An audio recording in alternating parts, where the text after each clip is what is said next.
Silk and Steel, Chapter 1. The Deal. The city glittered below her office windows, Milan at midnight, golden lights on wet streets. To most, it looked alive. To Isabella Romano, it looked like a heartbeat slowing down. Her fashion company, Casa di Rosa, once known for elegance and innovation, was drowning. Orders had stopped, investors had vanished, and her father's illness had drained every last euro. The walls of her design studio were lined with dresses she couldn't afford to produce. Silk dreams trapped behind glass. When the elevator chimed behind her, Isabella didn't turn. She already knew who it was. Alessandro Moretti.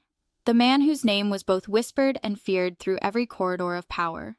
The man who could buy a soul as easily as a building. And the man her father had once warned her never to owe a favor to. He stepped inside, tall, impossibly composed, wrapped in the kind of stillness that made the air heavier. His voice was smooth, deliberate, Italian velvet over steel. "Miss Romano," he said, "you've been difficult to reach." Isabella finally turned. Her heart did the unkind thing. He wasn't just powerful, he was beautiful in a cold, mathematical way. Sharp cheekbones, storm-gray eyes that never seemed to blink, and a presence that demanded attention without raising a word.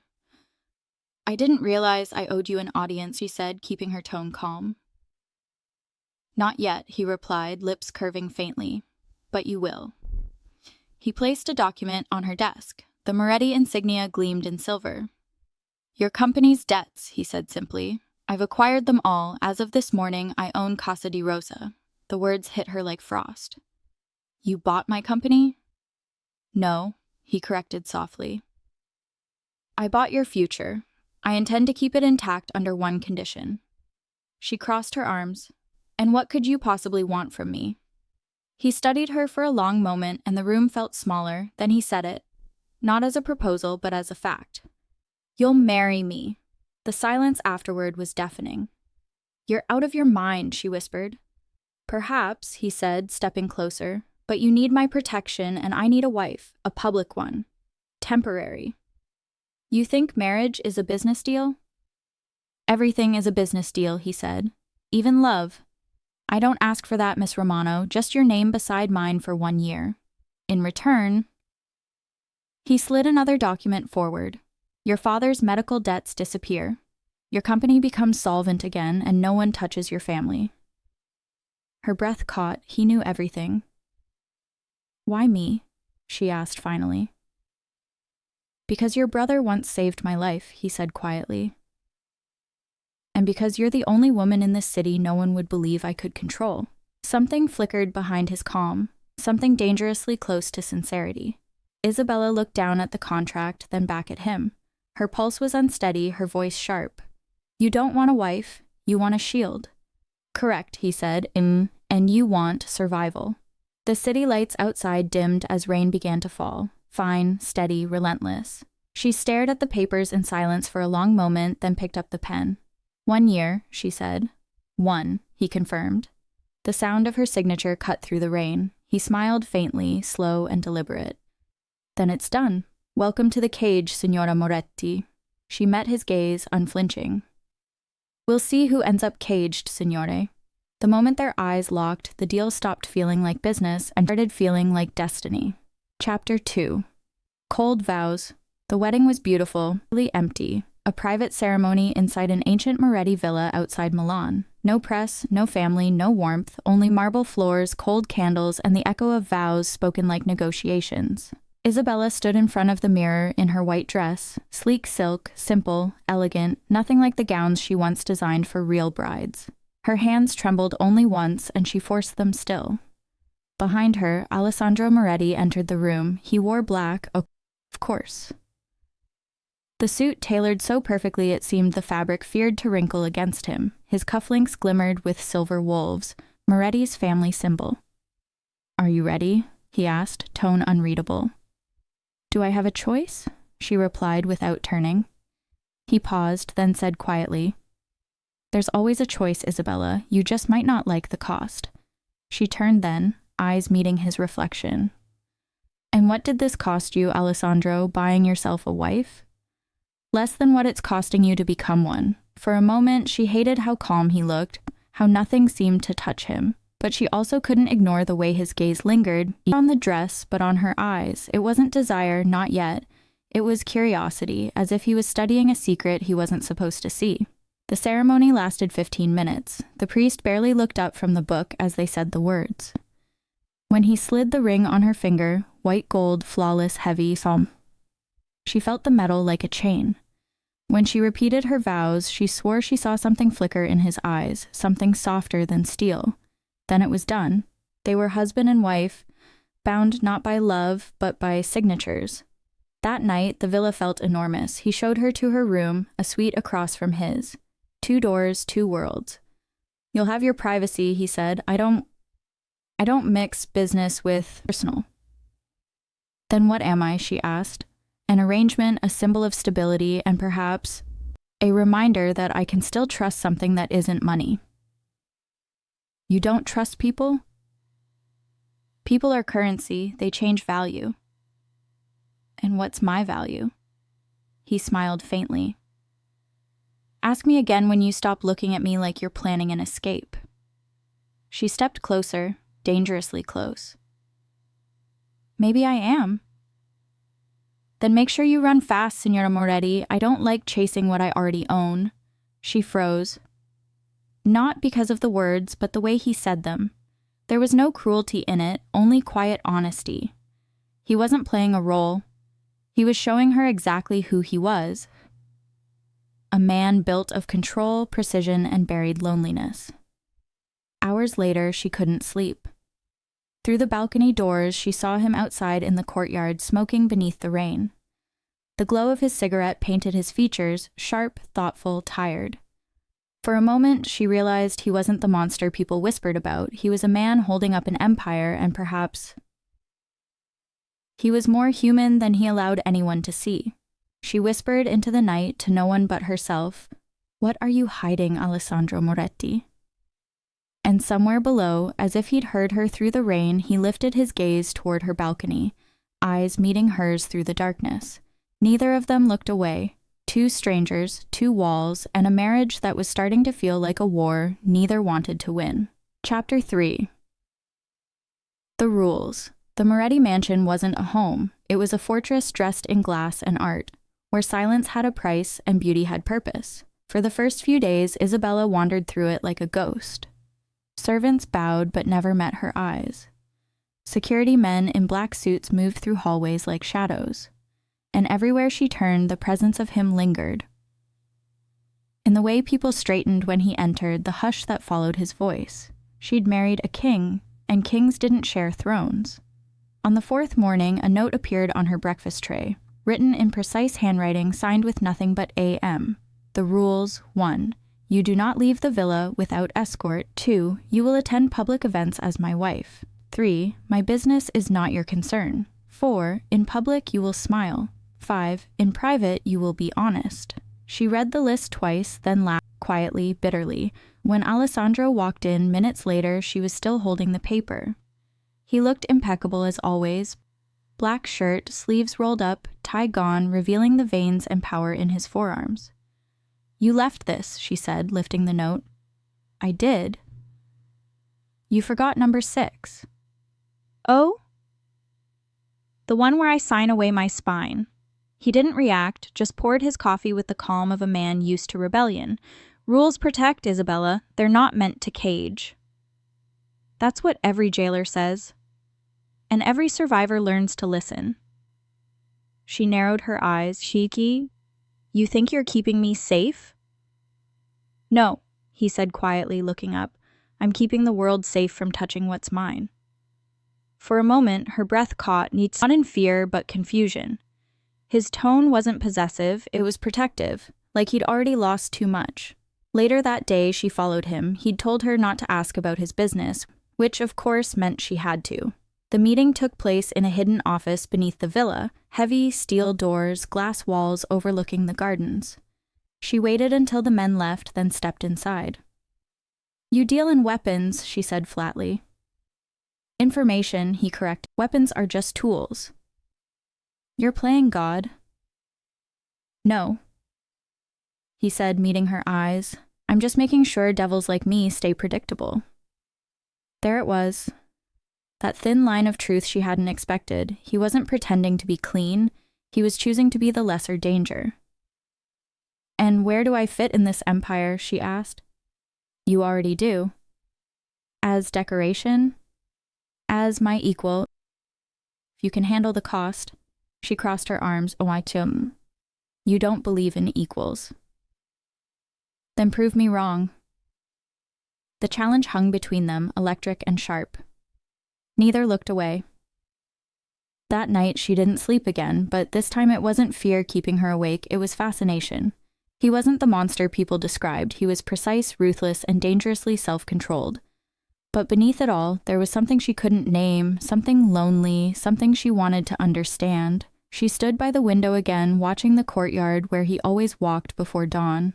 The rain had stopped and mist curled around the fountains. He looked up, he saw it, the faintest curve of a smile. Not cold, not calculated, just real. And for the first time since signing that contract, Isabella felt the world tilt. Maybe the rules weren't meant to keep her in. Maybe they were there to keep her from falling too fast.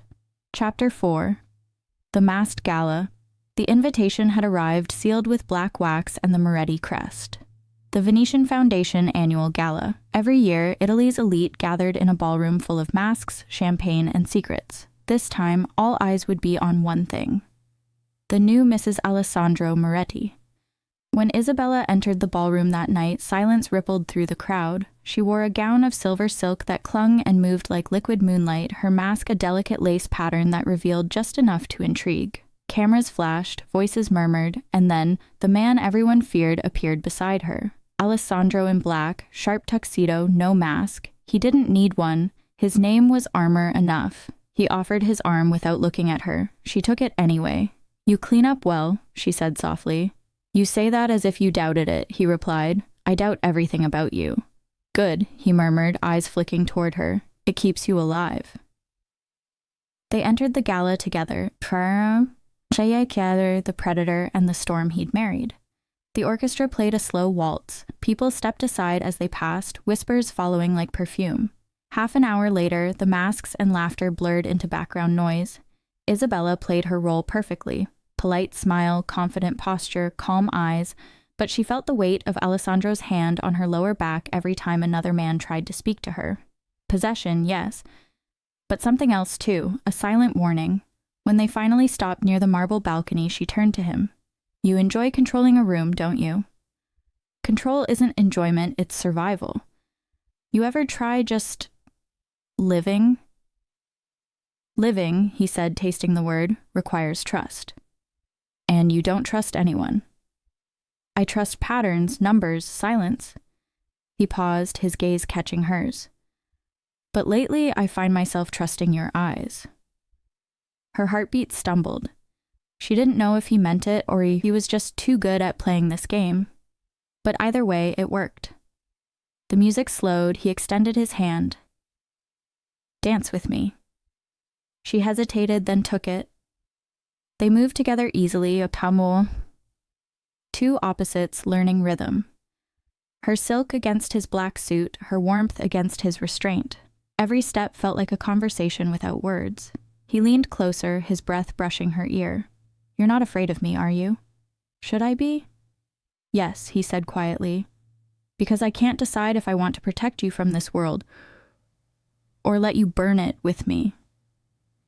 The words hit her like a spark, the orchestra faded, the crowd disappeared, it was only them, fire and steel, pretending to be human. The spell broke with a gunshot, glass shattered, screams filled the ballroom, Alessandro moved instantly, putting her behind him as another shot cracked through the chandeliers. Security swarmed, his men appeared from the shadows, guns drawn, precise and silent. Isabella's breath came sharp and fast, but her mind was clear. "Who are they?" she demanded. "Someone who just made the biggest mistake of their life," Alessandro said, eyes cold as stone. He glanced back at her, saw no tears, no panic, only fury. And something in his gaze changed. "You didn't run," he said. "I don't run from noise," she shot back. "Good," he murmured, hand tightening around hers. "Then stay behind me and watch how your husband ends a threat." Minutes later, the attackers were gone, dragged out by his men. The ballroom reeked of fear and broken glass. He turned back to her. Her silver mask was cracked down the middle, revealing both sides of her face, one fierce, one fragile. He reached out, thumb brushing a cut near her cheek. "You're bleeding." "I've had worse," she whispered, "not while under my protection." For a heartbeat, they just stood there, surrounded by chaos, breathing the same air. Then he said softly, almost to himself, "You were made for this world, you just don't know it yet." "And you?" she asked. "You? Were you born for it or built?" "Built," he said. "One scar at a time." That night, the news would report a failed attack. But between them, something else had begun, a shift neither could undo. In the ballroom's broken reflection, steel had met silk, show, and for the first time, both had bled. Chapter 5. The storm beneath the skin. The rain had returned to Milan that night, quiet, steady, cleansing nothing. The Moretti villa stood wrapped in shadows, men posted on every floor after the attack at the gala. Inside, Alessandro worked behind his desk, hands steady over a file that had long since stopped holding his attention. When Isabella entered, the door didn't creak. She'd learned how to walk softly in a house full of wolves. "You should be resting," he said without looking up. "You said that yesterday," she replied. "It didn't work then either." His pen paused, but he didn't raise his head. "Your injuries are minor, but you were close enough to die. I can't afford mistakes." "That's all I am to you then? A mistake waiting to happen?" "No." He finally looked up, eyes gray, cold, unreadable. "A liability I chose." The words should have hurt, but somehow they didn't. Because behind that controlled tone was something else. Something she couldn't name. "Then why choose me at all?" she asked quietly. "Why not one of the hundreds of women who would kill to stand where I'm standing?" He leaned back in his chair, exhaled through his nose. The sound wasn't frustration, it was restraint. "Because this isn't a game of affection, Isabella, it's survival, and survival requires logic." "Logic," she repeated softly. "Fine. Then explain the logic behind marrying me." He was silent for a long time, his gaze fixed on the storm outside the glass wall behind her. Then he spoke, calm, even, every word precise. "Your brother Luca once saved my life. I owed him a debt that no amount of money could repay. When he died, I promised myself that whatever remained of his family would never suffer the way he did. Your father's business was failing, his name was being dragged through the same filth that took mine. I corrected that." She swallowed hard. "So this marriage is your way of paying back a ghost?" "Partly." He rose from his chair and walked around the desk, slow, deliberate. "And partly because you were the only person I could trust to play the role without selling me out. You're that sure of me?" "Yes," he said simply. "Because of what you are, Luca's sister, the daughter of a man who worked with bare hands and clean conscience. I know your bloodline, Isabella. It doesn't bend. It doesn't betray." She stared at him. "That's it? That's all?" "No," he said after a pause. "There's another reason." He turned his gaze to the rain. His voice didn't soften, but it slowed, lower, quieter. "When I was 16, I used to visit Luca's home. You were a child, always drawing, always laughing. I remember thinking the world was lighter there before I learned what power costs, before I became what I am now." She said nothing. "I didn't choose you because of that. Don't mistake this for nostalgia. But when I looked for someone to stand beside me to make this farce believable to every rival family, I needed to channel a feeling I still understood. You were familiar, safe, the one memory I could use without it betraying me." He turned back to her then, eyes steady, voice level. "That is all this is. Familiarity, debt, logic. You wanted honesty, now you have it." Isabella looked at him for a long time. The coldness in his words should have made her hate him. But all she could think about was Luca, her brother's laughter when he spoke of his best friend, the boy he swore wasn't meant for darkness. She remembered how Luca used to say, "Alessandro's not a monster, he just learned to wear one's skin." And now, standing before that same man, she saw what her brother must have seen, not a beast, but a soldier made of guilt and silence. Her chest tightened. "Luca used to say you were worth protecting," she whispered. "He was wrong," Alessandro said quietly, "but I won't dishonor him by proving it." "So everything you've done, all this, she gestured to the marble, the guards, the empire, was out of loyalty to him? Loyalty, he said, his tone sharp again, and necessity, don't read more into it. But she saw the flicker, the one he didn't hide fast enough. A shadow of something unspoken, something that still lived in him even after all the years and all the blood. She nodded slowly. Then I'll consider myself under the protection of Luca's memory. That's the safest place you could stand, he replied, and that was the end of it, at least in words. But as she turned to leave, Alessandro's gaze followed her, silent, heavy, filled with everything he refused to say aloud. Outside, the storm quieted. Inside, the Mafia king returned to his desk, the mask firmly back in place. But for the first time in years, the silence around him felt heavier. Because the woman who bore his name was no longer just a contract. She was a reminder of the boy he used to be, and the one piece of light he was still afraid to touch. Chapter 6. The crack in the crown, morning came like a lie, golden light pouring into a house that had long forgotten warmth. The Moretti estate was awake early, men in suits filled the lower floors, and the sharp rhythm of Italian and English negotiations echoed from the study. Isabella stood at the top of the stairs, listening to the language of power. She couldn't understand every word, but tone and silence told her enough. Someone had betrayed a shipment route, and tempers were running short. She watched Alessandro through the glass door of the study. He wasn't shouting, but his quiet fury had a way of silencing a room faster than bullets. "You tell me when the trucks left the dock," he said evenly, "and you tell me who signed the manifest." Alessandro's jaw flexed, the only sign of anger. "If I have to ask again, you won't need to worry about the port because you'll be buried beneath it." The man's throat bobbed, papers shuffled, excuses spilled. Then a name came out, a name that made Alessandro's eyes narrow: Rossi, the same family that had toasted him 2 nights ago at the gala. When the meeting finally broke, the men scattered like crows. Isabella stepped down the stairs, silent, her hands linked loosely before her. "You shouldn't have been listening," he said without turning. "You shouldn't have been shouting," she replied. "Walls have ears." He glanced over his shoulder. "You have a bad habit of answering like someone who belongs here." "Maybe I should," she said simply. "You wanted a wife in name, Spambo?" "The public believes it, but behind closed doors I'm treated like a ghost. You say you trust my bloodline, prove it."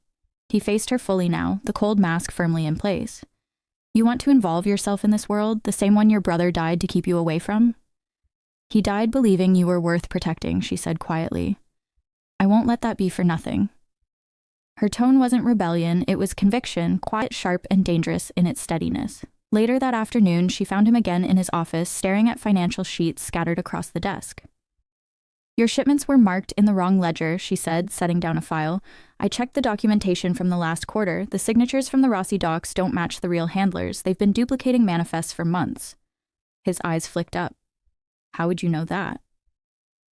"Because I studied my father's company books every summer since I was 15. I know forged handwriting when I see it." He took the file from her, flipped it open. Every mark she'd circled was correct, every one. For the first time, Alessandro Moretti didn't speak. "You've been auditing my business?" he finally asked. "I've been protecting what your enemies think I can't understand," she said. "If you want me to be your wife, even in pretense, then I will act like one, not a piece of decoration." There was silence between them, heavy, alive. He looked at her. Something unfamiliar flickered across his expression, not softness, not admiration, recognition. "You shouldn't have done that," he said after a pause. "Then fire me," she said, crossing her arms. "Or thank me." His mouth twitched, the ghost of something between disbelief and reluctant amusement. "You've just drawn attention to yourself. Rossi will suspect." "Then let him. You'll protect me, won't you?" Her words were light, but her eyes were steady. He didn't answer, but his silence said enough. That night, when the villa was quiet again, Alessandro sat alone in the study, file open in front of him. He traced her handwriting with a gloved finger, jaw set, eyes distant. No woman had ever dared to step into his world like this, not without permission, not without fear, and yet she had, calmly, intelligently, fearless in her honesty. He leaned back, the faintest frown on his lips. "She's going to get herself killed," he murmured. But in the same breath, another truth slipped through, quieter, one he didn't want to admit even to himself. "And I'll burn half the city before I let that happen." Chapter 7. The Price of Defiance. Rain lashed against the windows of the Moretti villa long before dawn. By morning, the household had shifted from silence to tension. Guards moved through the halls with radios pressed to their ears. Every voice was low, clipped, urgent. Isabella noticed it the moment she stepped out of her room. No one met her eyes, no one spoke to her. Something had happened. Downstairs, Alessandro was a storm in human form. Dressed in black from collar to cuff, gun at his side, eyes like obsidian. He didn't look up when she appeared at the top of the staircase. "You shouldn't come down," he said without turning. "What happened?" "Nothing that concerns you." "Everything in this house concerns me, doesn't it? I'm the wife, even if only by contract." That made him finally look at her. Cold. Controlled. But there was something else under the surface. A flicker of something unspoken. "Someone crossed a line," he said simply. "I'm going to fix it." "Who?" "Rossi." He said the name like a curse. Then he walked past her. The doors closed behind him, and she was left in the echo of silence that followed a man walking into danger. Hours passed. The rain fell harder, the sky turned to steel, and the villa felt emptier than ever. No one told her where he'd gone, no one dared. But Isabella had heard enough whispers to piece it together. Rossi's men, the photo, the threat. And somewhere in her chest, anger burned quietly. Not fear, anger, that he'd kept it from her, that he carried every battle like she was too fragile to know. By nightfall, the sound of engines filled the courtyard again. She ran to the window just as the gates opened. The black cars rolled in, headlights slicing through the rain. Soaked, uninjured, but not untouched. There was a small cut near his collar, half hidden by the shadows of his jaw. She didn't even think before she moved. When he entered the villa, she was waiting by the grand staircase. "Are you hurt?" she asked quietly. "No." "Is everything settled?" "It's over." "What did you do?" He met her eyes, voice low, final. "Something that needed to be done. It was for your own good." "I didn't ask for protection," she said, her tone sharper than she intended. He stepped closer, close enough that she could smell rain and gunpowder on his skin. "No," he said, "but you get it. As long as you wear my ring, and as long as you have my word, no one touches you." The words cut through the silence, not romantic, not kind, but absolute. A vow made by a man who'd forgotten how to make promises. She looked up at him, eyes steady. "You're doing all this to protect the legacy of my brother's protection for you, aren't you?" He froze for a heartbeat, jaw tightening. Then his voice dropped, low, controlled, dangerous. "What do you want me to say, Isabella?" he asked. "That I like you? That I was in love with you once? That I'd burn the world for you if it came to it?" He took a slow step forward, every word deliberate. "None of that changes the fact that this marriage is a contract. You'll leave when it ends, and I'll go back to what I am. The cold-blooded monster everyone expects me to be." Her breath caught, not in fear, but in sorrow she didn't want to show. "Then why are you angry?" she whispered. "Because you keep trying to see a man that doesn't exist anymore," he said flatly. "So don't play mind games with me. Be the good wife, and it'll solve both our problems. Don't touch what I buried a long time ago." His tone was quiet but final. Like the closing of a door she didn't realize she'd been standing in front of. And then he turned away, disappearing into the shadows of the hall, leaving her in the soft hum of rain and the sound of her own heartbeat echoing against marble walls. That night, Isabella sat alone in the silence of her room, watching the raindrops race down the glass. He was right. He was a man of walls, not warmth. But somewhere deep inside she knew, every wall he built was for protection. Not just of himself, but of her. And though she wouldn't admit it, she whispered into the darkness. "You can bury your heart all you want, Alessandro. But I've already seen where you hid it." Chapter 8, Kaukim. The Caged Queen. 3 days had passed since the night Alessandro returned from Rossi's estate. The villa was quieter now, but the silence wasn't peace. It was control. Every servant moved carefully, every guard stood sharper. The king of the Moretti house had sealed his fortress tighter than ever, and Isabella could feel it in every step she took. At first, she tried to ignore it. She told herself it was just his way of keeping order, of keeping her safe. But when one of the guards started following her, even inside the garden, she knew this wasn't protection. It was a cage. That afternoon, she walked toward the main gates, a wide iron design of vines and thorns. Sunlight fell through them like prison bars. When she reached the first step, 2 guards crossed in front of her. "I'm leaving," she said simply. "We can't let you, Mrs. Moretti." Her hand tightened around her purse. "You don't take orders from me now?" "Mr. Moretti's instructions were clear, ma'am." She stared at them for a moment, then turned back toward the house. And when Alessandro came out from the hall, blue suit, sleeves rolled, eyes already cold, the tension around the estate thickened. "What's this?" he asked, voice low. "You were trying to leave?" "Not trying," she answered, "like I was leaving. Your men decided to stop me." He descended the steps slowly, every movement precise. "And where exactly were you planning to go?" "Back to my life." "Your life?" he repeated, as if testing the words. She met his gaze directly. "It wasn't in my contract that I'm supposed to be caged inside your villa like some possession. You returned my design studio to me, the same one you bought to settle your debt to my father and brother. You didn't mention anywhere in that damn contract that I have to sit here and play your silent prisoner for a year." "That contract," he said, his tone cutting, was meant to keep you safe." "Safe?" she echoed. "Or quiet. Because from where I stand, it looks a lot more like ownership than safety." His jaw tightened, but he didn't speak. "So no," she continued, voice firm but calm. "I'm leaving. I'm going back to my job. I'll design, I'll work, I'll live my life while I'm acting to be your wife. That's what you wanted, isn't it? An arrangement, not love, not lies, just a performance." She took a slow step closer, her words a blade wrapped in silk.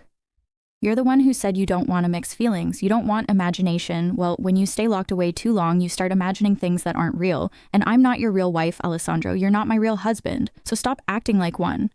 He stared at her, fury building behind his stillness. "You think walking out there is freedom?" he said quietly. "You have no idea what waits for you outside those gates." "Maybe not," she said, "but I'd rather face the world than rot in your golden cage." The guards glanced at each other, uncertain. His presence a shadow swallowing the light between them. "You're not leaving," he said, each word deliberate, a soft, almost pitying curve of her lips. "Then you'll have to chain me here yourself, because I'm leaving now, my dearest husband, and tonight you can send someone to pick me up for dinner if you still want the perfect show, but I'm going to my work and you won't stop me." The silence that followed was so thick it almost cracked the air. Turned his face away, hiding the storm behind his calm. "Fine," he said at last, voice hoarse. "But remember, when you walk out that door, the world won't protect you, only my name does." "Then your name can follow me," she replied, stepping past him. "But it won't own me." And with that, Isabella Moretti, the woman he thought he could control, walked toward the gates. The guards looked to him for command. He didn't give one. He only watched her leave, knowing that for the first time since she entered his world, she was no longer afraid of it. Chapter 9. The Price of Freedom. The air outside the villa tasted different. Free, unfiltered, alive. For Isabella, even the hum of city traffic was a song she hadn't realized she missed. Her studio sat in the heart of Milan, surrounded by tall glass buildings and the echo of ambition. When she walked in that morning, her assistants froze. It had been weeks since they last saw her. "Madame Moretti," one of them greeted nervously. "It's just Isabella," she said, dropping her bag on the counter, "and I'm here to work, not to be worshipped." For a few hours, she managed to lose herself in sketches, flowing lines, silver fabrics, the whisper of tulle and satin. She felt alive again, like her pulse was finally her own. But by noon, she noticed something she couldn't ignore. 2 men in suits were standing outside across the street. They didn't move, didn't smoke, didn't even pretend to blend in. She exhaled slowly. "He sent you, didn't he?" she murmured under her breath. Back at the villa, Alessandro stood by the window, phone in hand. The guard's voice on the line was calm. "She's inside her studio, sir, working. 2 of our men are keeping an eye from outside." "Make sure she's not touched," he said. "Yes, sir." He ended the call and stared at the city lights below. He had promised himself he wouldn't interfere. He'd let her have her space, her illusion of freedom. But he couldn't stop the instinct, that dark, cold reflex that whispered, "Protect what's yours." He hated the feeling. He hated that she could pull it from him so easily. That evening, Isabella left her studio late, exhausted but satisfied. The streets were quiet, too quiet for Milan. Her heels clicked against the pavement as she walked toward her car. Then she heard it. The faint echo of another pair of footsteps. Not the guards. Different rhythm. Lighter. Closer. She turned. Nothing. Her pace quickened. But as she reached the car, someone stepped from the shadows. A man, sharp smile, familiar insignia on his ring, Rossi family. Signora Moretti, he greeted with a mocking bow. The king lets his queen walk alone now, that's brave. Her heart skipped, but her voice didn't shake. If you're here for business, you should call my husband. Oh, I will, he said, after I deliver the message personally. He reached for her arms,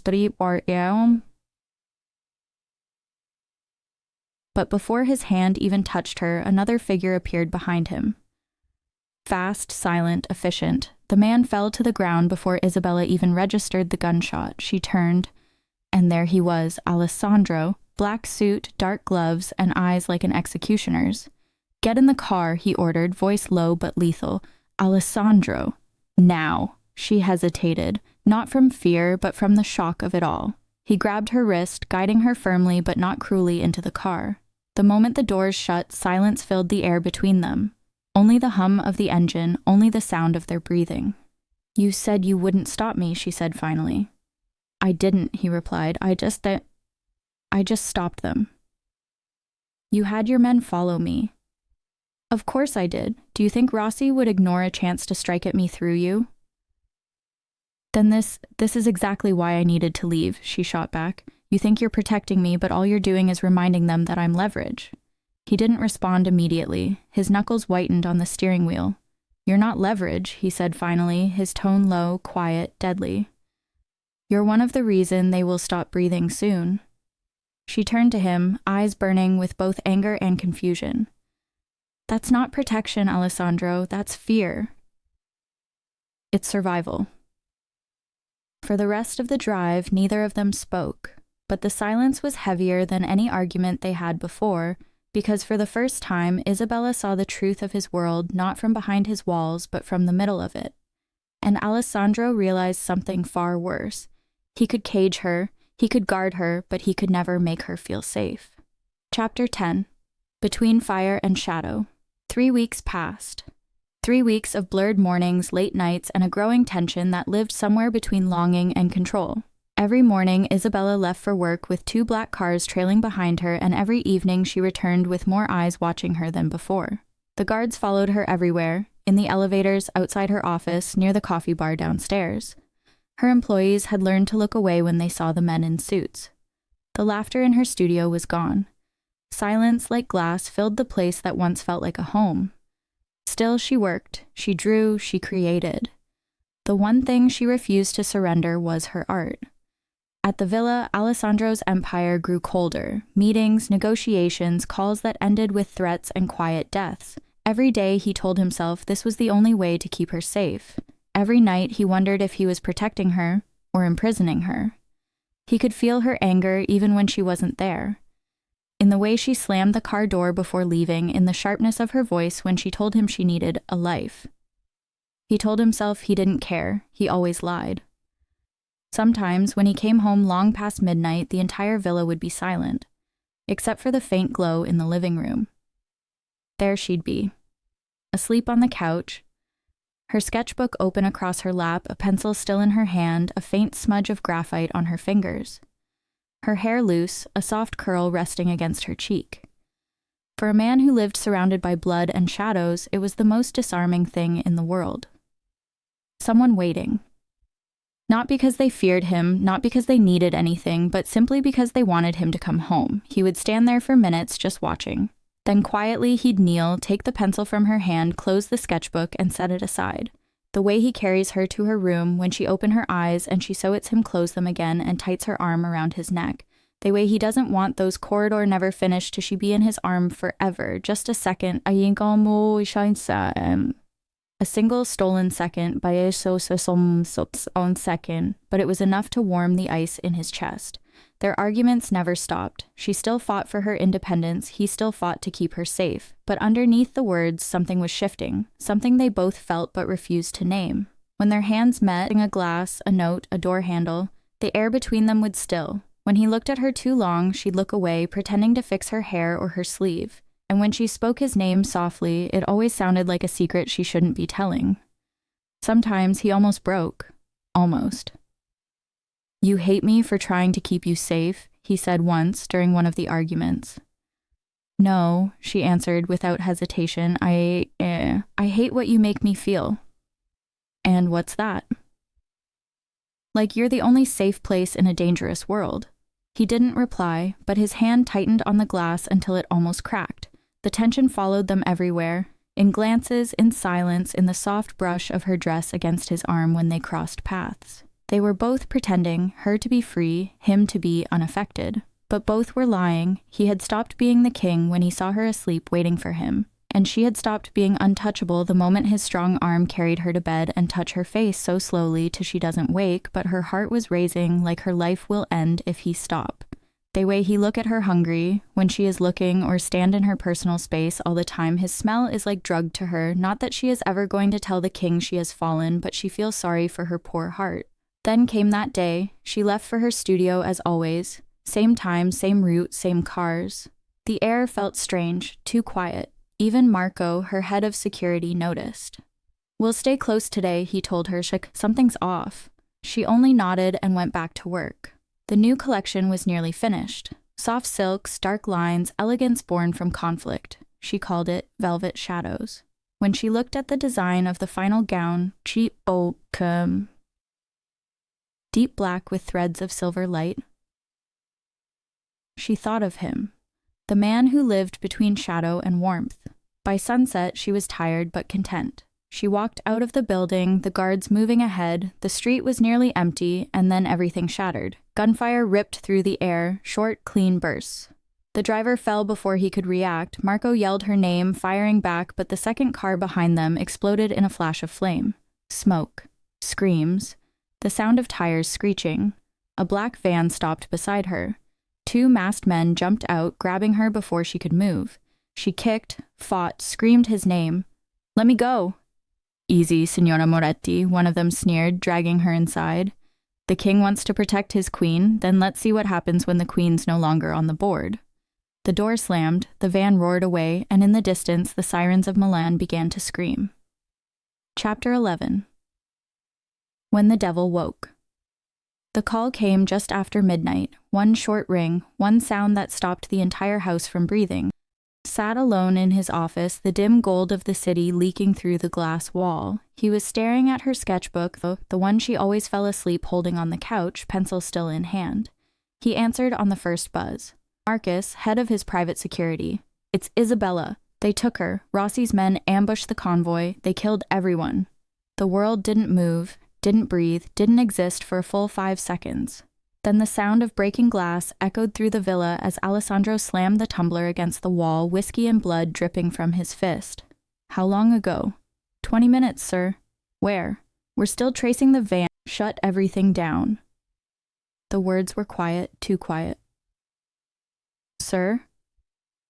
"I said shut everything down. Close the clubs, lock the bars, stop every shipment, every trade, pull my men from the casinos, the docks, the streets. Every Moretti man, legit. Arms up. Tonight, the only job they have is war." Marcus hesitated. "War, sir?" "War," Alessandro said, his eyes black and empty. "Every Rossi name, every Rossi friend, every man who ever took a drink with them, worked with them, or shared their air, burn them. One question, where is she? If there's no answer, kill them." The order spread through Milan like wildfire. Lights went out across the city. Every business, every club, every deal stopped. Men in suits stepped out of black cars carrying weapons no one was supposed to see. And the city learned what fear really was. Some said the air changed. Some said you could smell the blood before it came. Every Rossi safe house was attacked before sunrise. Every ally that ever whispered their name was gone before morning. The Rossi family thought they were sending a message, but what they really did was wake the monster. At 1:37 a.m., a message came to Alessandro's private phone. No words, just a video. The screen flickered. Isabella, tied to a chair, her lip bleeding from a slap, breathing hard. A man's voice behind the camera. "If the king wants his bride back, he'll come alone, or we'll send her back in pieces." The video ended. No sound came from Alessandro, not a word, not a breath. Marcus waited, terrified. "Boss?" Alessandro set the phone down carefully on the table like it was something holy. When he finally spoke, his voice was made of smoke and iron. "They think I'm going alone." He looked up, his eyes burned like the edge of hell itself. "They want the devil?" He smiled, slow, empty. "Then the devil they will get." That night, the city stopped sleeping. Sirens died before they started. The police stayed in their stations. The government pretended to see nothing, because everyone in Milan knew one truth. When Alessandro Moretti wanted blood, no one stood between him and his vengeance.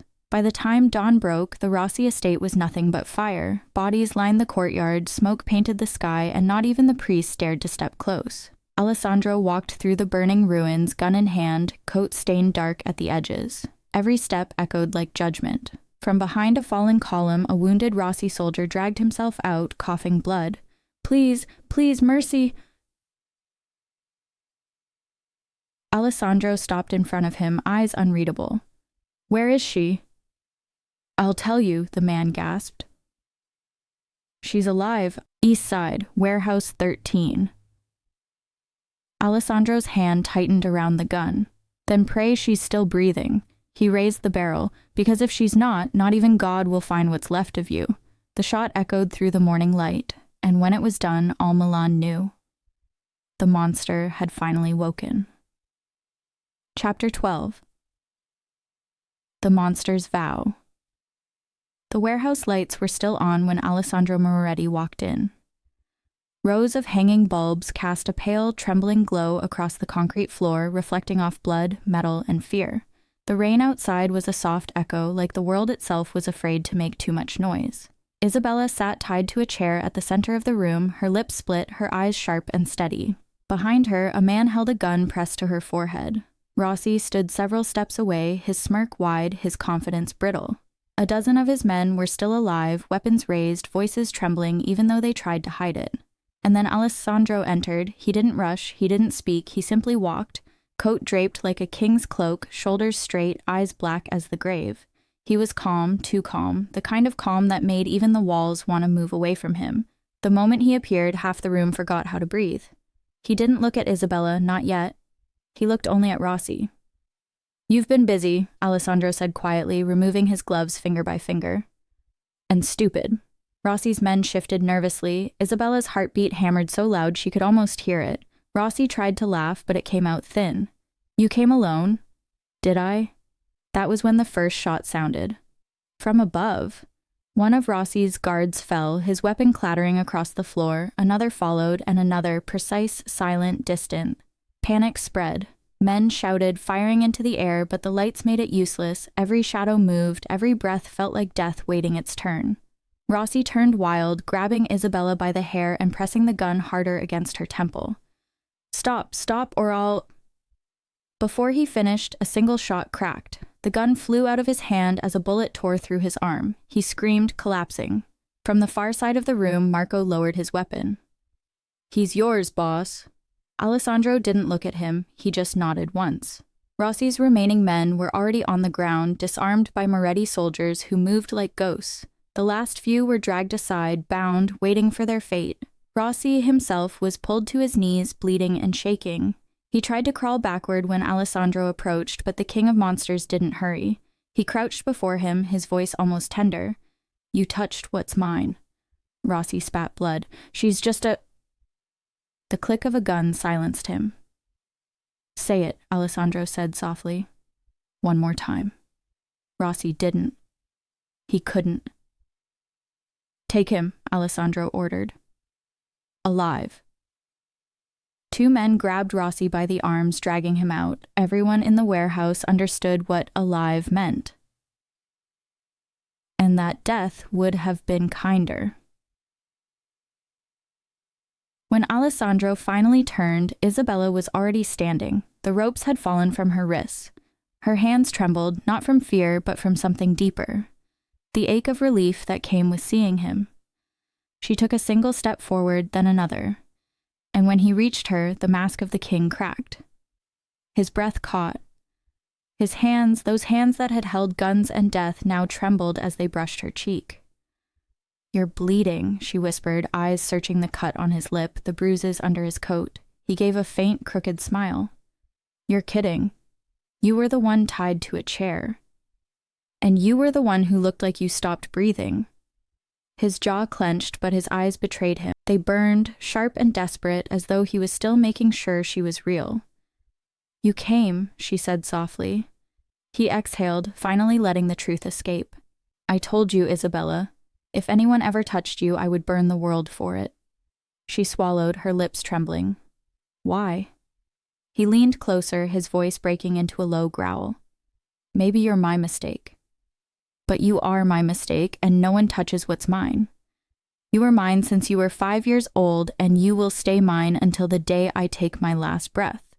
The men around them turned away, pretending not to see what came next, because no one in that room had ever seen Alessandro Moretti kiss anyone before. But he did. He kissed her. There, in the middle of blood and ruin and silence, a claim, a promise, a surrender, and she didn't resist. She leaned into him, her fingers gripping his coat like she was anchoring herself to something real after a nightmare. He carried her out himself. The men cleared the way, lowering their eyes as he passed. Outside, the rain still fell, washing the blood from the pavement.